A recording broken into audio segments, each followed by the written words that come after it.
Anders could never forget the last words of the late-night caller who phoned him at precisely 3:07 a.m. The voice was hoarse and trembling, whispering through the static. "They're all gone.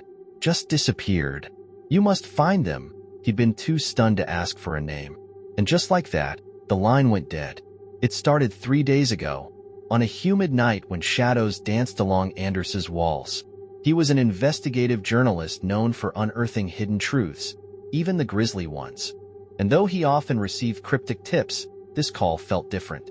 There was a suffocating urgency in the unknown caller's voice, a fear so raw that it clung to Anders's thoughts long after he set down the phone. The next morning, Anders's editor slid a thin envelope across his desk. No return address. Tucked inside was a single photograph of an empty street, the windows of the buildings boarded up, trash bins overturned, and a strange symbol, a shape that resembled a curved horn, spray-painted across the pavement in the foreground. Scribbled across the back of the photo was a simple note: "They vanished here." He decided to see it for himself. The street in the photograph wasn't far from a deserted stretch of town known for its abandoned factories and flickering street lamps that glowed feebly at night.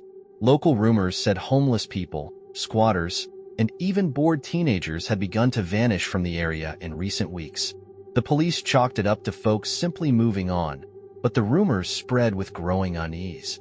Everyone had a friend or family member who had a story, someone missing, or someone who claimed they saw something roaming under the half-dead neon lights. As Anders headed to the location, a sense of dread twisted in his stomach. Every aspect of the street looked exactly like the photograph. The boarded-up buildings, the rubbish in the gutters, and the strange horn-like graffiti that curved ominously on the asphalt. Daylight bleached the colors, turning the graffiti's red paint into a dull, rusted stain. It felt wrong to be there alone, but Anders forced his trembling legs forward, camera in hand. He found nothing. No signs of struggle, no footprints, no scattered belongings. Just a bleak stretch of concrete simmering under the sun. A rattling door caught his attention. The lock was broken, and he couldn't help but peer inside. The darkness beyond smelled stale, like rotted wood and mold. A single lamp in the distance flickered, revealing corridors that bent in ways that made Anders dizzy. He snapped a few pictures, heart pounding at every shifting shadow. That night, lying awake in his small apartment, Anders studied the photos. Each one was normal, except for one. A single shot of the corridor had a smudge in the far corner that almost looked like a figure. He zoomed in. It was too blurred to be certain, but an unsettling feeling washed over him. He felt watched. Every hair on his arm stood on end. And then came the whispering. In the quiet hush of his living room, Anders heard it. A soft, raspy murmur. He whipped around. Nothing was there. Yet, as he replayed the image in his head, Anders could swear he'd seen that same horn-like symbol in the dark corner of the corridor. As if it wasn't just painted. It had been carved into the wall, throbbing with menace like a living thing. And each time the streetlight outside flickered against his window, Anders could almost see that faint shape scrawled along the glass, beckoning him deeper into something far more disturbing than he had ever imagined. He didn't sleep. Shadows mutated in the corners of his vision, and sometime after midnight, his phone buzzed. But when he picked it up, there was only static, and a distant, gasping breath, like someone straining to speak. The line disconnected before Anders could say a word. Something was coming for him. He was sure of it. And with the new day would come a journey into the very heart of disappearance and fear. A place where familiar faces fade into the dark, leaving no trace behind. And Anders, trembling yet resolute, knew he had no choice but to follow. Anders spent the next morning in a fog. Images from the abandoned corridor haunted him, and phone calls with static weighed on his mind. He knew that the police would not listen to him without hard evidence. He had already tried to call them once, but had only been irritably dismissed. Frustration gnawed at him, but his instincts pushed him forward. He started looking through local reports, searching for anything that might link the recent disappearances to the strange horn-like symbol. After a few hours, Anders found a name that was repeated in police logs, a warehouse on Harrow Street. It had been mentioned several times in missing persons cases. The address matched the dingy neighborhood he'd explored the day before. He stared at the name on the screen, his heart pounding. He had to go back. In the afternoon, Anders stood in front of a corrugated metal door peeling red paint. Peeking through the crack, he saw the interior of the warehouse stretching into the darkness. Graffiti and empty crates littered the room, and stale air greeted him as he finally squeezed through the door. His footsteps echoed in the cavernous space like a heartbeat. He forced himself to search every nook and cranny, clicking the photos with trembling fingers. Broken glass crunched under his feet. Discarded clothes, torn shirts, a few shoes, lay scattered as if abandoned in a hurry. A sickening fear appeared in his gut. This could belong to the missing. Then he found a piece of rotten plywood, laid neatly on the concrete floor. He lifted one edge, and a foul stench, thick and sour, wafted out. Shuddering, Anders removed the plywood and angled the flashlight into the cramped space beneath it. There, in the darkness, he saw the gleam of something pale. Cautiously, he climbed down, almost choking on the growing odor.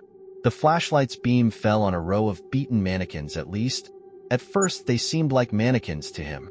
But looking closer, he noticed the rough texture of what looked more like flesh. He recoiled, while burning his throat. Suddenly the flashlight flickered. Anders saw shapes, lumps, and shredded clothing. All too human. He tried to swallow the rising panic. The thought that these were the remains of the missing person swirled in his mind. He frantically clicked photo after photo, although each picture seemed more incriminating, more horrifying than the last. It was then that he heard the creak of footsteps on the floor above. Someone or something was up there. Every instinct told Anders to run, but he froze, his heart pounding. Then a whisper slipped through the cracks in the plywood, so close it felt like it was pressing against his ear. "They're gone, they're all gone." In the silence that followed, Anders' hand trembled so violently that the flashlight beam danced across the eerie scene. He rose from the pit, panting. A shadow flashed beyond the light's reach, a figure that seemed to have the same curved horn symbol carved into its torso. Anders turned and ran, nearly smashing his head on a protruding beam as he ran for the exit. His stomach twisted with horror. The memory of that horrific sight under the warehouse floor clung to his every thought. But more than the gruesome remains he discovered, he was struck by the impossibility of what he had just seen. A figure shrouded in darkness, motionless, as if waiting for him to find it. As he stepped out into the daylight, Anders realized that he was no longer a mere observer in this hideous mystery. Something knew he was there and wanted him to keep looking. Anders staggered back home, sweat pouring down his brow and his heart pounding in his ears. He locked the door, turned on the light, and checked the locks again. The darkness in the warehouse, the pit of horrors beneath the floor, the lurking figure with that menacing symbol carved into its flesh. His mind refused to rest. Every time he closed his eyes, he saw the twisted remains under the plywood. It was impossible to fall asleep. He spent the night going through his photos, looking for something that might give him a clue. Most of the images were blurred by the flash and fear, but in one picture he caught the faint outline of a corridor beyond the pit, a door without a label. Above it hung a rusty sign, too faded to read. Anders zoomed in until the pixels filled the laptop screen, but all he could decipher were a few broken letters, IS or Hanesi. Then he noticed a symbol carved into the wall behind the sign, the same horn sign. The next morning, Anders forced himself to return to that abandoned part of town, determined to find the corridor from the photograph. The industrial street was strangely quiet, the air thick with the sickening smell of decay. A faint scraping sound echoed off the walls. Whether it was the wind or something else, he couldn't be sure.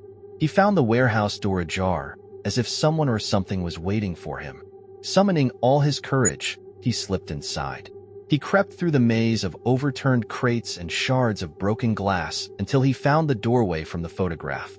It led to a narrow passage that sloped down into the darkness. At the end stood a single sagging door, its hinges rusted and the paint peeling. With trembling hands, Anders pushed it open. Behind it was a cramped chapel-like room with rows of dusty wooden benches in front of a rough altar. On the walls hung shabby curtains with faded patterns, almost erased by time and mold. On the altar was a small stone bust in the shape of a horn symbol. Here, it looked more intricate, almost like a demonic creature, with curved horns wrapped around a fanged face. Dozens of melted candles surrounded him, wax drips forming bizarre patterns on the floor. The stale air pressed on Anders' lungs. This was no ordinary place of worship. He felt hungry, as if the walls themselves were waiting for him to make a mistake. Suddenly, something touched the back of Anders' head, a gentle tug on his collar. He turned around, his heart clenched in his chest, but there was nothing behind him. No footsteps echoed in the silence, but the feeling of being watched grew sharper and more suffocating. Slowly, Anders turned his gaze back to the altar. He was shocked to realize that the stone bust was now tilted, as if looking directly at him. A strangled breath escaped Anders' lips. Whatever was happening there was bigger and darker than he had ever imagined. And somewhere in these black corridors, among the flickering candlelight and the silent screams of the missing, an impossible presence lurked, luring him deeper into its maw. Anders ran out of the makeshift chapel, his footsteps echoing off the damp walls. His heart was pounding furiously in his chest, each beat sending panic through his veins. The corridor seemed incredibly long, and with every step he took, the darkness behind him seemed to stir, as if something was slipping out of sight. Once again entering the cavernous warehouse, Anders held his breath as he bumped into a support beam and began to search his eyes for any signs of movement. Through the tall windows, the fading daylight threw razor-sharp rays that illuminated the dust clouds. Gasping for breath, he fumbled for his phone, intending to call anyone for help, but there was no signal. A sudden metallic clang startled him. It sounded like an iron door slamming. He turned around, the phone shaking in his hand. A figure flashed across the warehouse, behind a row of overturned crates. For a moment, Anders thought it was his own shadow. But then it moved again, slipping behind a rusty pillar, twisting and hunched, as if it were crawling rather than walking. He forced himself to follow her. Each step forward was more an act of desperation than courage. The figure was nowhere to be seen, but Anders could not shake the feeling that she was leading him somewhere. The crates formed a narrow path. The crates stood tall, like walls in a crooked maze. The air grew colder and took on a pungent flavor that burned his nostrils. And then he heard it, a soft, jostling whisper that seemed to come from the concrete around him. He stopped, trying to make out the words, but they were distorted and overlapping, a cacophony of hushed voices. One moment he thought they were singing, the next they were crying. His gut twisted with fear. Something in the whispering knew him, knew that he was there, listening. A flash of movement to his right. He turned around as the crate tipped over. Papers, old clothes, and plastic fragments went flying in a cloud of dust. Before Anders could react, he heard low, raspy breathing behind him. He turned around and saw a woman standing there in the semi-darkness. Her clothes were tattered and stained, her eyes empty, her face etched with horror. Anders held back a scream. He raised the flashlight, about to speak, when her lips parted. A choked moan escaped, followed by a single, desperate word, "Run." But the warning came too late. An invisible force yanked the woman back into the darkness with a wet thud, as if a pair of invisible hands had grabbed her from behind. She disappeared so quickly that Anders did not have time to realize it. He rushed forward, shining a beam into the darkness, but she was gone. No footprints, no trace of blood, just the echo of a strangled scream lingering in the still air. He was seized with panic. Were these the last moments of the missing? Ambushed in the cold, lifeless darkness, no chance to fight or even be found. Swallowing hard, Anders turned around and ran. But the corridors seemed endless. He took a wrong turn, stumbling into a side chamber filled with a putrid stench. Rows of metal shelves bent under the weight of abandoned objects, a child's shoe, a ball of false hair, an old laptop with a cracked screen, artifacts of missing lives. Holding back the urge to vomit, he staggered away, the fierce beam of his flashlight cutting through the stale air. As he hurried back to the main exit, the whispers grew louder, turning into a sickening chorus. Their words were still lost in static, but the anger in their tone was unmistakable. Something was coming, a presence pressing in from all sides. Finally, Anders burst through the warehouse door and jumped out into the street. He didn't stop running until he was a few blocks from home, his chest heaving, sweat drenching his shirt. Only then did he dare to look back at the huge silhouette of the warehouse, looming like a hungry beast against the setting sun. With grim certainty, he realized that whatever was inside this labyrinth had taken the missing people and wanted him to keep digging to uncover its secret. Whether Anders wanted to or not, he was involved in something that went far beyond a normal investigation, and the unrelenting darkness was not done with him yet. The evening sky turned to night, a purple-black bruise spreading over the quiet city. Anders sat in the cramped living room of his apartment, staring at the pale glow of his computer screen. Flickering images of a warehouse, a quarry, and a crude chapel played in a dreary slideshow. Every breath he took was forced, his mind working to piece together this eerie puzzle.